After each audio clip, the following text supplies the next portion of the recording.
we all hear about gunas from childhood, na? Tamas, Rajas, Sattva, and इसके बारे में इतने सारे misconceptions हैं that I thought better to start talking about it early on. Now, Tamas is normally regarded as the least useful or the worst thing to happen in life. Sattva is regarded as the best. We have many rules about food we eat and things we do, and they're all classified into either Sattva or Rajas. Now, we all know the commonplace understanding of the gunas. The gunas, actually, guna ka matlab hai quality, but deeper level is the string. It is a string of vibration or a possibility of vibration. That is, a guna actually means a string of vibration, or the thread of destiny, or the thing that draws us. We are drawn as if pulled by a string. That is a guna. Yeah, that is a foundational setting. So the normal understanding is that tamas is darkness, it is inertia, it is black, it is heavy, it is obstacle prone. Rajas is the active principle. Rajas is what makes us move, it gives us strength, energy, power, dominance. And Sattva is everything that is pure and holy and holier than thou maybe. And it is all about, we have this notion of purity to such an extent in India that we have phrases like pure vegetarian. Yes? What is an impure vegetarian? Shuddha Shakahari. Yes? Shuddha Shakahari क्या होता है? तो Shuddha Shakahari is the person who doesn't eat whatever vegetables are grown in the ground. Yeah, there are dietary and other reasons. There are reasons of how they impact the body when you eat those kind of foods. But that has nothing to do with the gunas. That is all culturally designed stuff. It's like people feel very, very holy because they don't eat meat.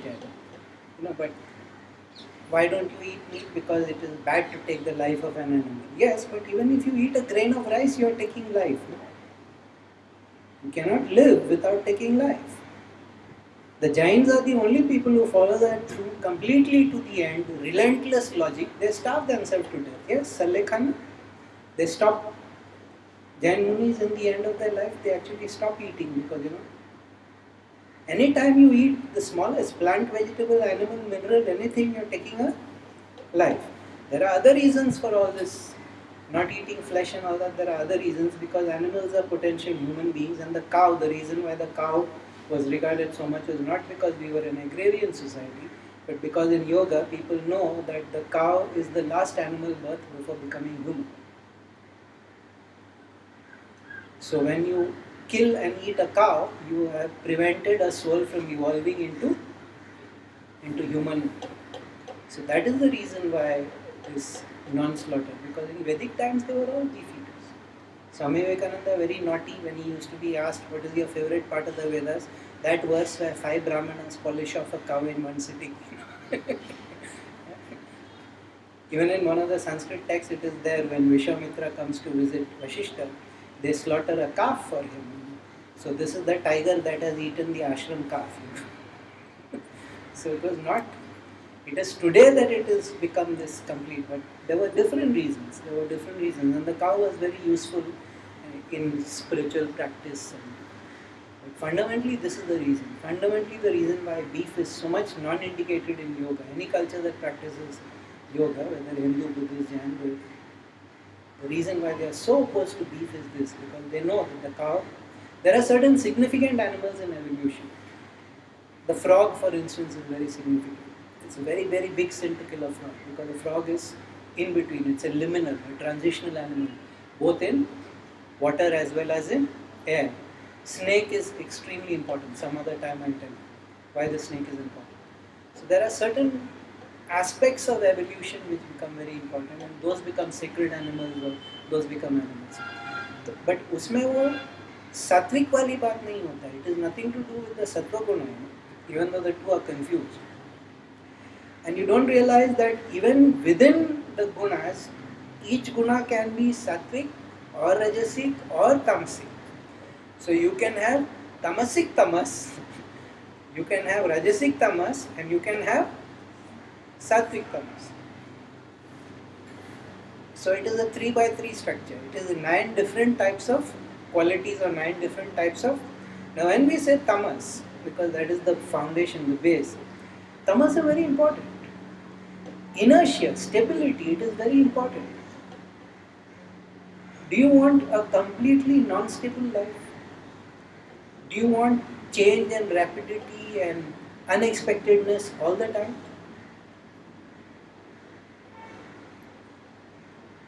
So whether we know it or not, fundamentally each one of us value tamas a lot. Yeah. What is the phrase we use in India when we want somebody to get married? Get settled, yes? Before that you are unsettled, unsteady, Everything, the qualities of firmness, the qualities of solidity, the qualities of stability, they are all tamasic qualities.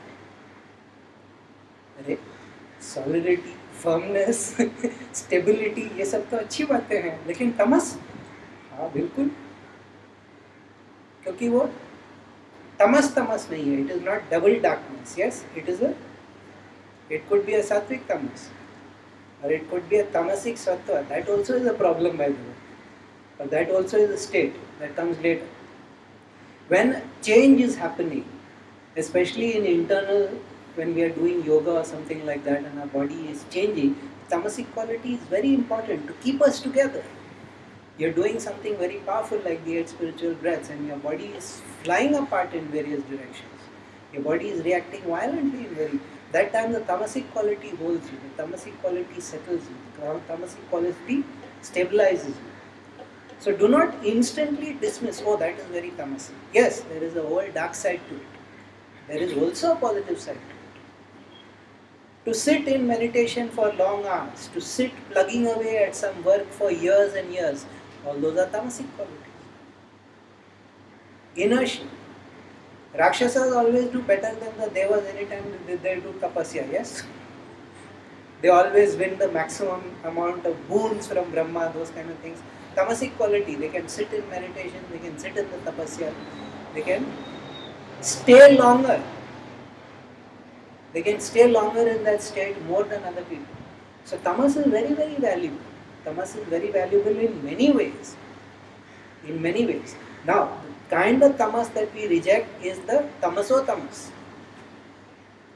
The one that is double negative, the one that is completely dark and evil and sloth and laziness and depression and overeating and just being negative about everything, just being cruel and taking delight in cruelty and foolishness and stupidity. Yes? Like a Salman Khan movie. That is the bad tamas. That is the tamas that we are rejecting. That is the tamas that we do not want. But what is the rajo tamas then? What would be a rajasic form of tamas then? You have begun a course of action, especially say exercise. You begin a new exercise routine. That time tamas is very important or very useful to you, because it will enable you to stick to the routine. When do people give up the exercise routine? Sometime in the second week. At that time, if you had a rajo tamas in you, you would continue. Just the inertia of habit would keep you going. Just the inertia of habit would keep you going. So don't immediately reject something as being tamasic. Now, the point was made about certain foods and stuff being tamasic. Tamasic means that if you eat certain kinds of foods, you act like a python. You basically want to curl up in one place and sleep. Yeah? Our most famous favorite food which does that in India is rice. Yeah? After rice, what do you want to do? Ajgar. You want to curl up and sleep. So, in that extent, that also it is not a problem of rice, it is a problem that we overeat. It is a problem that we overeat. It is not actually a problem of rice. So the food, they discovered that certain foods have a certain impact on the body, have a certain impact in terms of energy, have a certain impact in terms of how you function, and especially how you function in a spiritual community. If you're doing yoga, certain kinds of foods are not indicated, not good. Yeah? You automatically start dropping from certain types of too much of oil, too much of masala, those kind of things, you automatically start reducing. Or the impact of sugar on the body, especially refined sugar. It's like just pumping ourselves with poison. So those things are actually what is significant. But if you tell people this is good for your health, they somehow tend to listen less than if you tell them this is a sin. Then they listen. So in India, everything was tied to your culture. In your culture, everything was tied to God will approve or God will not approve. So certain things got classified. Certain things got classified. Because garlic is so useful and so healthy, it is so useful in multiple ways. But the minute you overdose with garlic, if you're in any kind of sadhana, any kind of yoga, you know the impact. You know the impact. Things that are under the ground, potatoes, tubers, sweet potatoes, you overeat with that, immediately you know the impact, yes? Because they are all carbohydrates. Make you fat, straight away. And they have the tendency that they increase hunger. So there were certain classifications, they were not so scientific in the old days. They classified certain things, but they classified them on impact on the body. Now, if you are not in a spiritual practice or a deep spiritual practice, that does not mean that you stop, because that is not sattvic, or that is all tamasic food, not at all. So tamas is got a very bad reputation, unfortunately. I'm not saying that we should seek to be tamasic, but I'm saying we cannot live if there is no tamas. The body has a certain shape, and it stays in that shape because of tamas. It does not disintegrate because of tamas. So it is a stabilizing, it is a congealing. It is something that holds together. Many things that we accomplish, it takes time and patience, and that is basically another word for tamas. It is a word for just enduring. Especially in spiritual matters, you got to be patient, because you do a certain practice of pranayama, meditation, the energy is building up slowly, and then the breakthrough always happens explosively, and the breakthrough always happens suddenly. We don't have the patience to wait for that. We don't have the patience to wait for the accumulation. We think nothing is happening. I'm not getting exciting experiences like the other person is getting. But if you could just wait, it would happen, because that is the way it happens. Spirituality does not go step by step. It goes in explosive evolutionary steps. And to wait for that, you require that quality, that tamasic quality needs to be there. And even when the breakthrough happens, the tamasic quality is required, so that you can be stable and not fall apart, not become a mental basket case when that breakthrough happens. When you have a violent awakening, even in the stages of enlightenment, there is sattva, there is rajas, and there is tamas. When you awaken, that is a tamasic quality. When you become self-realized, that is a rajasic quality. And when you become enlightened, that is a sattvic quality. So the three are not the same. There are various levels of consciousness, there are various stages of evolution in consciousness. The problem is, many people who are merely awakened or even self-realized, they think that they are enlightened. So we'll come to that some other time, because it's a very fascinating thing in the gradation of consciousness. And it is not possible to become enlightened before first becoming self-realized, and it is not possible to become self-realized without first awakening. But awakening is a tamasic quality. Awakening is a biological, a mental and a psychological thing that can happen because of external input from the environment, or because your energy is so strong you can awaken somebody. I remember a very famous story. Swami Vivekananda was asked by a young man that, I've heard about Kundalini, is it really true? Can it be activated in somebody? He said, yes, of course it's true. It's a yogic experience. Why do you ask the question? He asked, can you activate it in me? He said, yes, of course I can activate it. Then half an hour later he called him and he said, no, I can't activate now. I have been talking too much and traveling too much. I need to meditate for about 3 months. Then and only then I can do that. So he realized that the kind of vibration that you require to be in, he was not in that vibration. And we are talking about Vivekananda. Does that mean he was not enlightened? Yes, he was enlightened. But at that moment, he did not have the requisite energy vibration. He did not have the appropriate energy vibration to activate. And what did he say? I need 3 months. So what he understood that gunas are off balance here.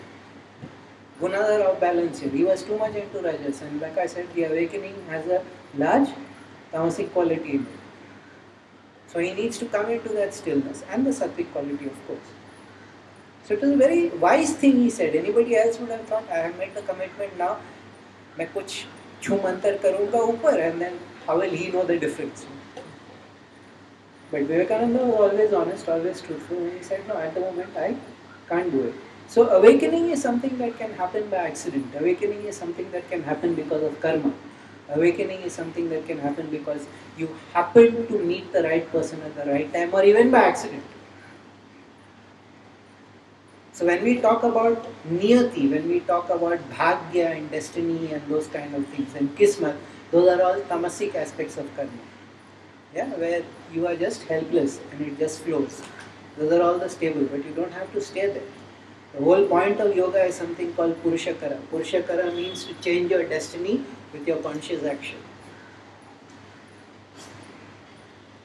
We don't have to accept the destiny that has been given to us. We don't have to accept the luck and the fate that has been given to us. That is tamas. Yeah?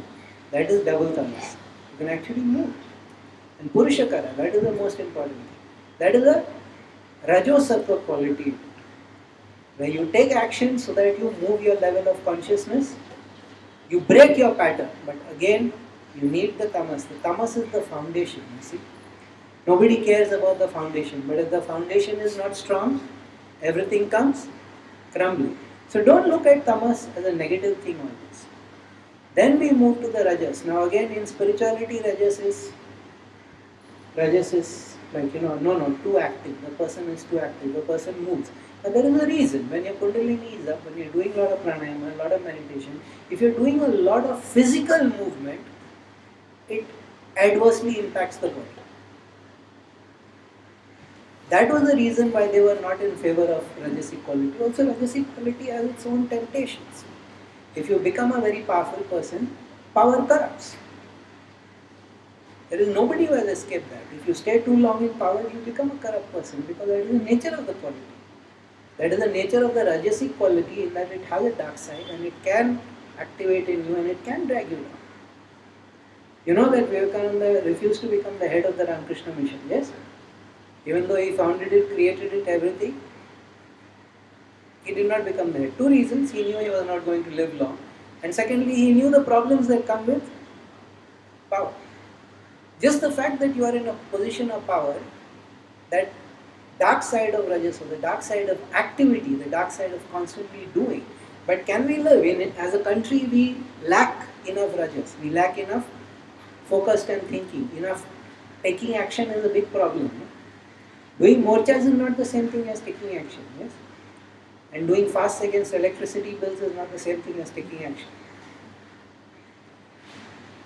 Unfortunately, the symbolic action is much more important than actual action.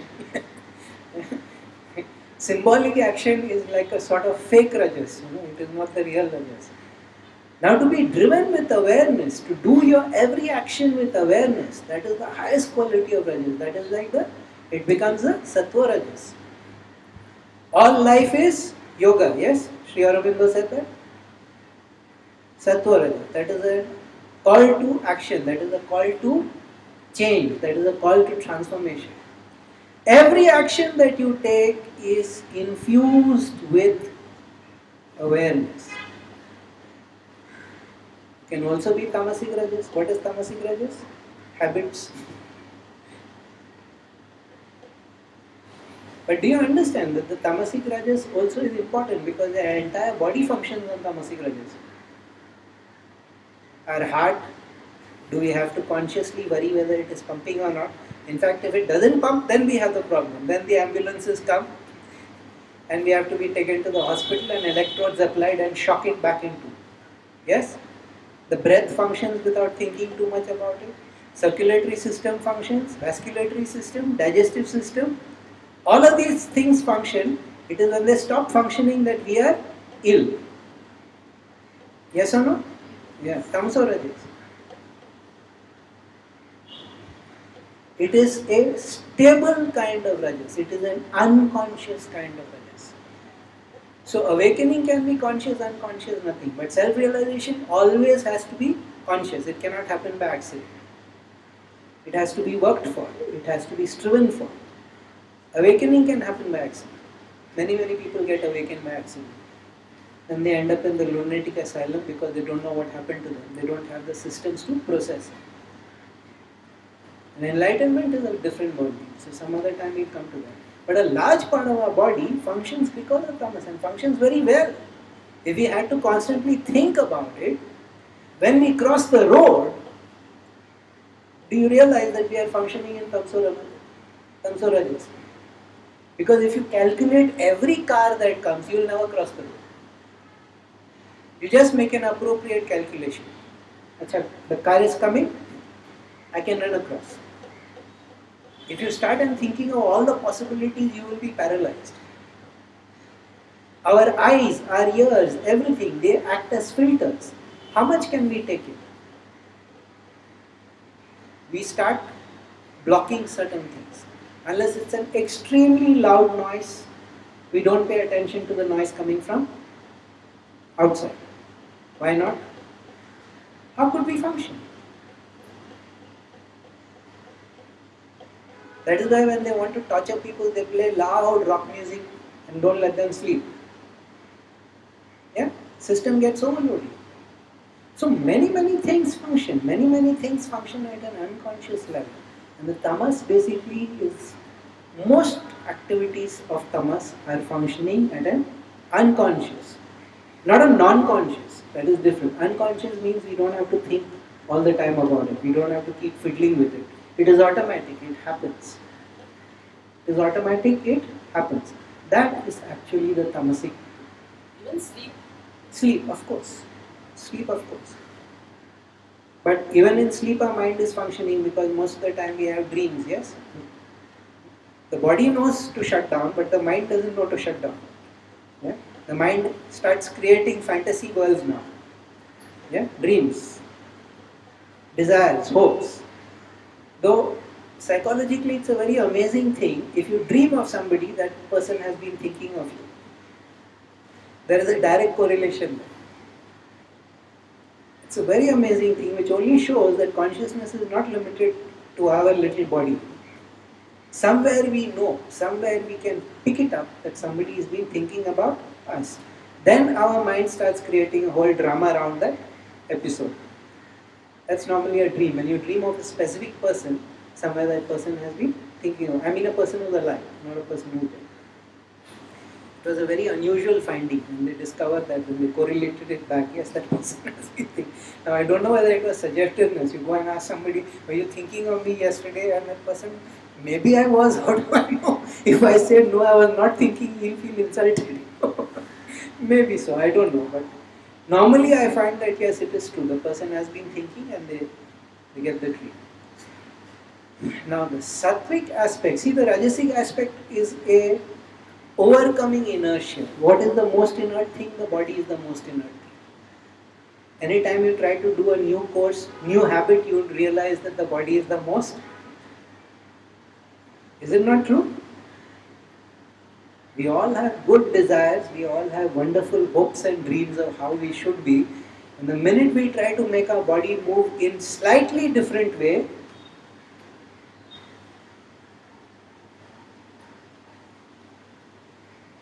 why just the body? The minute you try to change how you think about something, the minute you try to change how you react to something, you realize the sheer power, the sheer dominance of the tamasic So is there no hope? Are we all creatures of habit? Not at all. There are so many wonderful ways in which you can become more and more conscious. So Rajas actually is very easy. You just have to do things. Now the Sattva quality is again misunderstood because people think that if they act a certain way, eat a certain way, dress a certain way, they automatically become Sattvic. Not necessarily. Not necessarily. What display spirituality and actual spirituality are two different things. Yeah? Because of the power of tamas, display spirituality goes a long, long way. Yeah? Until the scandal hits. Yeah? Then the TV crews and camera turn up.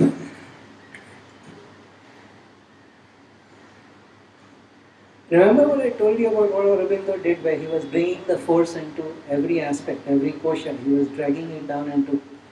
You need to make your tamas also vibrate at the most sattvic or highest spiritual level.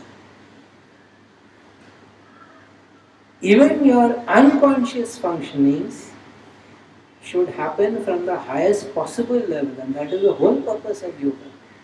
If you go into yoga deep enough, into pranayama meditation deep enough, you can actually start changing the rate at which your heart pumps. You can start changing your body temperature. Swami Rama went to America in the 1970s. He did this series of experiments with a place called the Messenger Institute, and he scared the living daylights out of them because the man would lower his body temperature on one part of his palm and raise it. He would lower it 5 degrees on one part of his palm and raise it 5 degrees on the other part, on the same hand. And they had no idea what was going on. He'd just stop his heart and continue talking to them.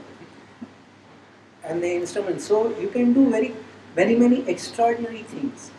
You can begin to understand, if you go deep enough into yoga, into meditation, you can begin to understand how food gets broken down and then transformed into your flesh and blood. That is no longer functioning from pure inertia. It is no longer functioning. Now it is functioning from a sattvic level. Even though it is still tamas, you cannot all the time be thinking about your body. You cannot all the time be thinking about your breath. You cannot all the time be thinking about how your food is being digested and assimilated and transformed. That becomes a sattvic level. So sattva becomes anything that you do with full awareness, anything that you do with full knowledge of the consequences of the action, those things are sattvic. And it is not difficult to be sattvic. Don't cause pain to other people. Don't hurt other people. Don't be a nasty person. It is a duty for everybody to be happy and try not to make others unhappy. What is so difficult about that? That is all that it requires to be sattvic. Not that you wear white all the time. White helps. White helps because it is reflective of everything. Yeah? Black helps because it is absorbing everything. Spirituality में और भी कारण है why you wear white or black or red or anything. All those are very, very deep spiritual significance. So some groups of people, they will be wearing white, some people will wear black, some people will wear saffron.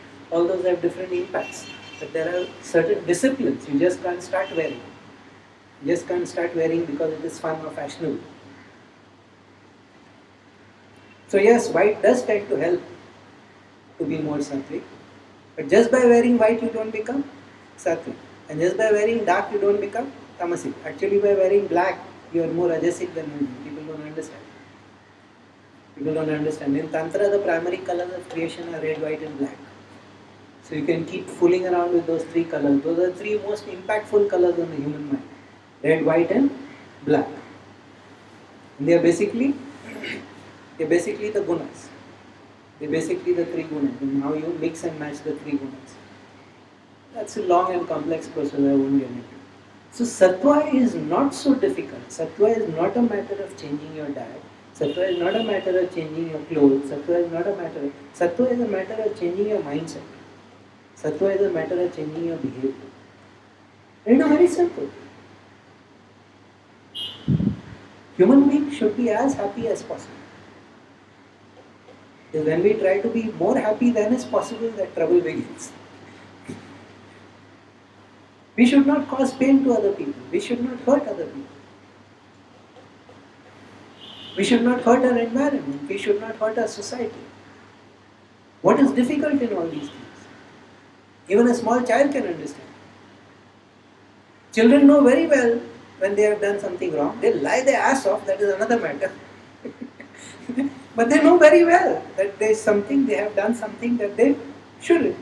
It's quite amusing to see them with all their defenses and their explanations and their long stories as to why it happened. But even in them, the sattva quality is so. It is not something that you have to wait to be an adult. It is not something that you have to mala japo, so that even in them the quality is there. So sattva is not something that you need to struggle and discover with great deal of pain. It is the simplest thing. Like most simple things, it is difficult. Rajas mein fir bhi you can make the excuse that okay, it requires consistent, persistent effort. It requires something. Swami Vivekananda used to say that the problem with India is that we are most of the time in deep tamas thinking that we are in sattva.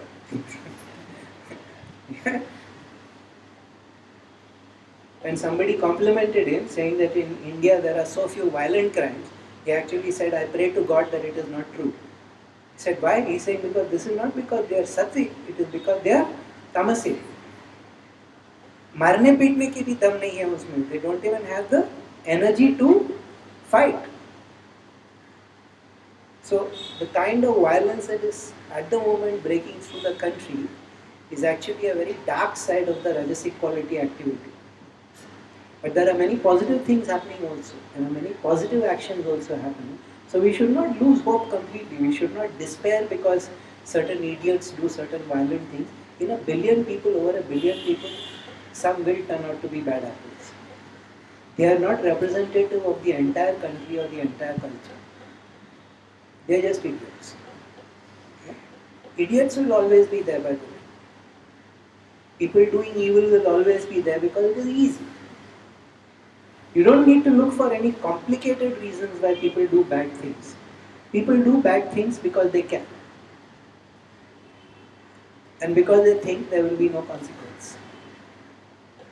That is the only explanation. There is no other reason why a person does something wrong. He does it or she does it because he can. And at that moment they are making the judgment that there will be no consequence to this. I will be not caught or I will not be punished even if I am caught.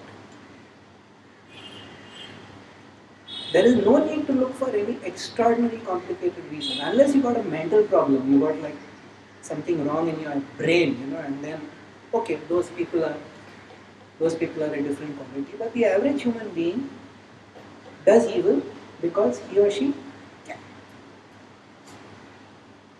There is no other reason.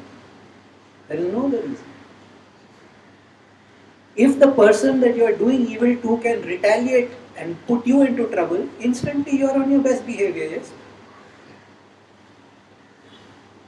Who do people do evil to? They do evil to less powerful people. To people that they judge, this person cannot hurt or harm me back. So it is not about a choice or it is not about being naturally inclined to evil or something. It is a clear-cut calculation. It is a clear-cut calculation. The consequences of this action I can evade or escape or there will be none. Later on they find, when I talk about karma, I will talk about the astonishingly wonderful and grand thing that the concept of karma is. It is India's probably greatest contribution to the world. The knowledge of karma that we have. Now of course we also have got into all kinds of messes about it, but sometime maybe. So coming back to the gunas, does that therefore mean we should have only sattvic guna in us? No. Even if you have sattvic guna, please be sure that you have the rajasic guna as well as the sattvic guna. We need the tamasic, tamso sattva ki bhi zarurat hoti hai. The body functions. Tamso sattva. Rajasic good habits. Rajasic sattva. and then the enlightened or the spiritual or the holy aspects. If Jan bachti hai, then we can go into that. That is enlightenment. That is enlightenment. First be awakened and then be self-realized. Hard enough. So don't immediately go into a notion of I am trying to live a very sattvic life. You will end up in tamas. Yeah, remember the concept of enantiotropia? The minute you peak, you start transforming into its opposite.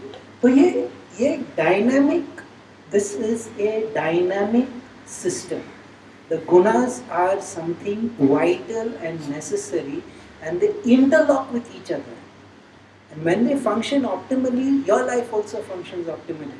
It is when any one of them become too dominant or too predominant that trouble starts. That trouble starts. So the idea is to have them function optimally. Certain times of life, more rajasic. Certain times of life, more sattvic. Certain times of life, tamasic. Tamasic we don't need to bother because default setting, yes? Foundational setting. Every night, tamasic. But you can go to sleep with awareness also. You can sleep in a sattvic manner. How do you know that you are sleeping in a sattvic manner? First of all, your dreams drop. Secondly, even when you are sleeping, your witness consciousness remains. A part of you is awake and it knows that you are sleeping. It's a wonderful thing to do. Need for sleep goes down. Never completely goes, but need for sleep goes down pretty dramatically. So in everything you can bring that up, but to try and abandon a guna is essentially biological suicide. A guna cannot be abandoned. A guna cannot be looked at as a good thing or a bad thing. Gunas are possibilities, necessary possibilities of vibration. We have to make do with them. We have to use them optimally. We cannot say, oh, from today I am only going to be sattvic. So many people do make that mistake.